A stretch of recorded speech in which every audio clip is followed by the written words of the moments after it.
प्रिय छात्रों, आइए आज हम लोग हिंदी के गद्य खंड में संकलित प्रथम अध्याय राष्ट्र का स्वरूप नामक निबंध का अध्ययन करते हैं, जिसके लेखक वासुदेव शरण अग्रवाल जी हैं। प्रस्तुत निबंध राष्ट्र का स्वरूप इनके पृथ्वी पुत्र नामक निबंध संग्रह से लिया गया है। इस निबंध में लेखक ने यह बताया है कि राष्ट्र का स्वरूप 3 तत्वों से मिलकर बनता है। ये 3 तत्व हैं पृथ्वी, जन और संस्कृति।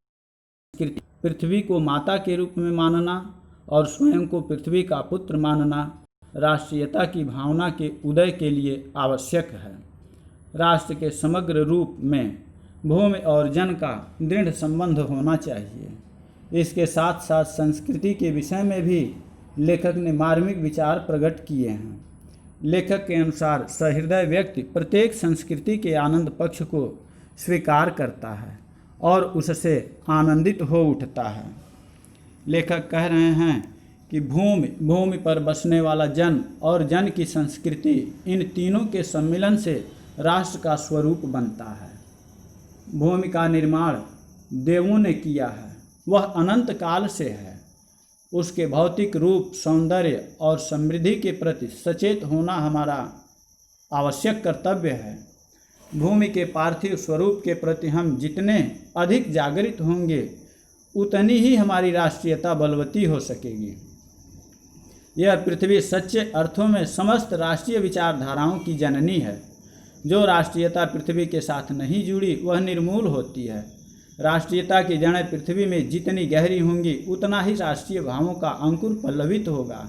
इसलिए पृथ्वी के भौतिक स्वरूप की आद्योपांत जानकारी प्राप्त करना, उसकी सुंदरता, उपयोगिता और महिमा को पहचानना आवश्यक धर्म है।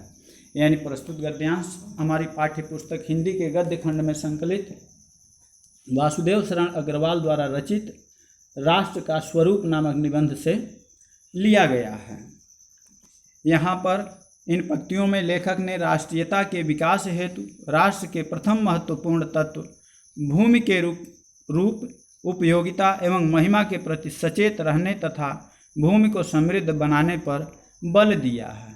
यानी लेखक कह रहे हैं कि भूमि पर बसने वाला जन और जन की संस्कृति, इन तीनों के सम्मिलन से ही राष्ट्र का स्वरूप बनता है। कह रहे हैं कि भूमि का निर्माण देवताओं के द्वारा किया गया है। देवताओं ने ही भूमि का निर्माण किया है और इसका अस्तित्व अनंत काल से है। आज से नहीं है भूमि का अस्तित्व, अनंत काल से है। मानव जाति का यह कर्तव्य है कि वह इस भूमि के सौंदर्य के प्रति हमेशा सावधान रहे, सचेत रहे और इसका रूप विकृत न होने दे। इसका रूप, इसका स्वरूप, इसकी सुंदरता को बिगड़ने न दे।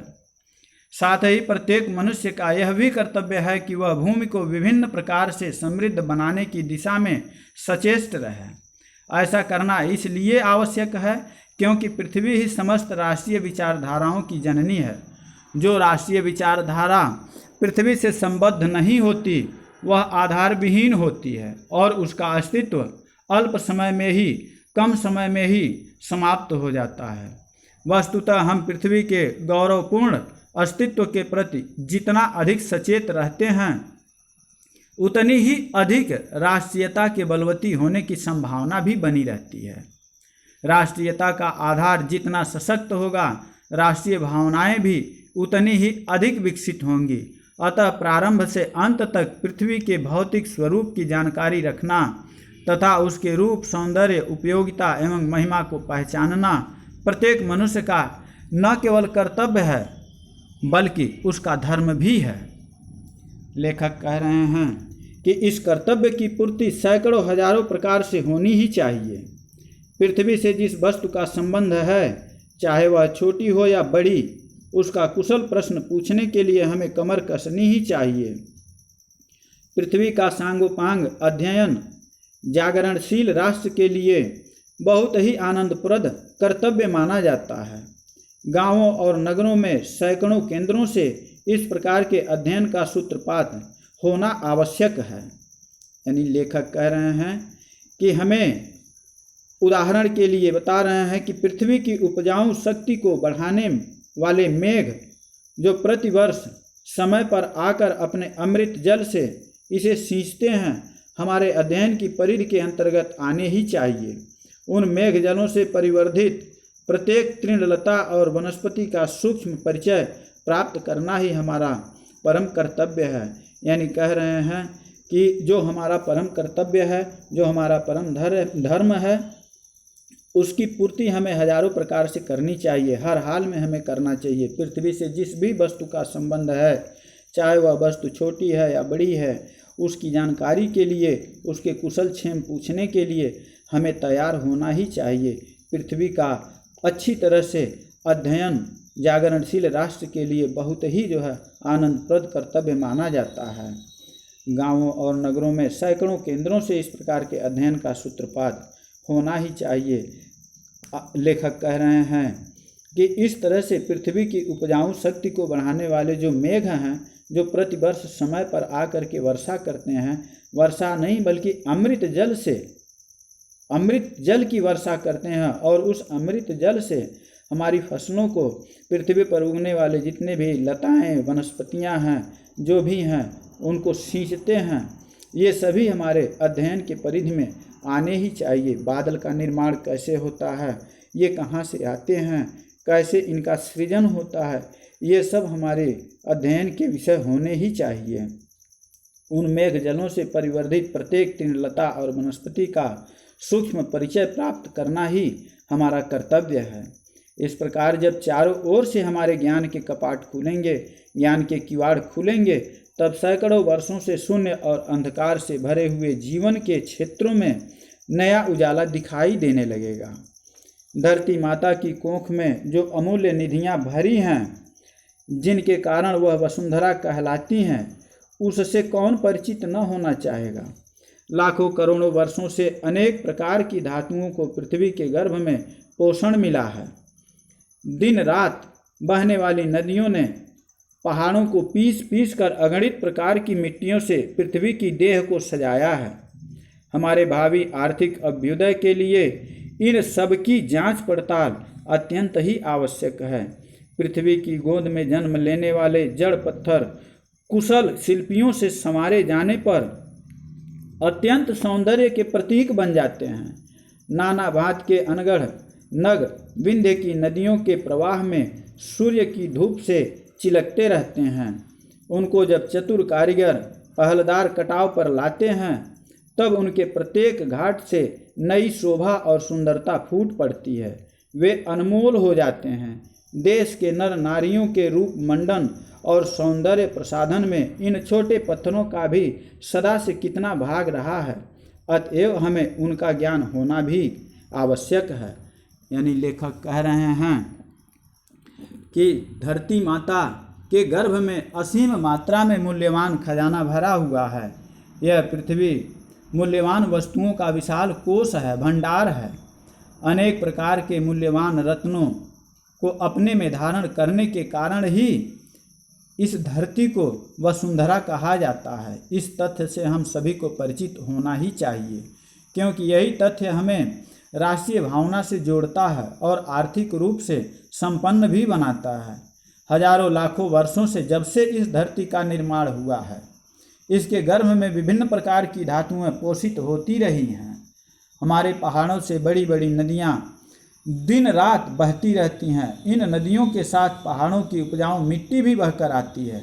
धरती के विस्तृत वक्ष स्थल पर बहने वाली इन नदियों ने अपनी मिट्टी से धरती को सजाया है, संवारा है और उसे उपजाऊ बनाया है। हमारे देश के भावी आर्थिक विकास की दृष्टि से इन सब तथ्यों का परीक्षण परम आवश्यक है। हमारे वैज्ञानिक, भूगोलविद तथा भूगर्भवेत्ता धरती के रहस्यों की खोज में निरंतर लगे रहते हैं, जिससे वे धरती के गर्भ में छुपे हुए खजाने की खोज कर सकें। कह रहे हैं कि पृथ्वी और आकाश के अंतराल में जो कुछ सामग्री भरी है, पृथ्वी के चारों ओर फैले हुए गंभीर सागर में जो जलचर एवं रत्नों की राशियां हैं, उन सबके प्रति चेतना और स्वागत के नए भाव राष्ट्र में फैलने चाहिए। राष्ट्र के नवयुवकों के हृदय में उन सबके प्रति जिज्ञासा की नई किरणें जब तक नहीं फूटती, तब तक हम सोए हुए के ही समान हैं। यानी लेखक कह रहे हैं कि लेखक ने यह स्पष्ट किया है। लेखक ये कह रहे हैं कि राष्ट्रीयता की भावना केवल भावनात्मक स्तर पर ही नहीं होनी चाहिए, उससे भौतिक ज्ञान के प्रति चेतना जागृत हो, ऐसा प्रयत्न भी होना चाहिए। पृथ्वी और आकाश के बीच स्थित नक्षत्रों, गैसों एवं वस्तुओं का ज्ञान, समुद्र में स्थित जलचरों, खनिजों तथा रत्नों का ज्ञान एवं पृथ्वी के सीने में छुपी अपार संपदा की जानकारियों पर आधारित ज्ञान भी राष्ट्रीय चेतना को सबल बनाने के लिए आवश्यक हैं। इससे राष्ट्रीय प्रगति के लिए आवश्यक साधन प्राप्त होते हैं। इसी के फलस्वरूप नवयुगों में राष्ट्रीय चेतना और इन सबके प्रति जिज्ञासा विकसित होती है, जिससे राष्ट्र की वास्तविक उन्नति होती है। जब तक राष्ट्र के नवयुवक जिज्ञासु और जागरूक नहीं होते, तब तक राष्ट्र को सुप्त ही समझना चाहिए, सोया हुआ ही समझना चाहिए। विज्ञान और उद्यम दोनों को मिलाकर राष्ट्र के भौतिक स्वरूप का एक नया ठाट खड़ा करना है। यह कार्य प्रसन्नता, उत्साह और अथक परिश्रम के द्वारा नित्य आगे बढ़ना ही चाहिए। हमारा यह ध्येय हो कि राष्ट्र में जितने हाथ हैं, उनमें से कोई भी इस कार्य में भाग लिए बिना रीता न रहे, छूटने न पावे। तभी मातृभूमि की पुष्कल समृद्धि और समग्र रूपमंडन प्राप्त किया जा सकता है।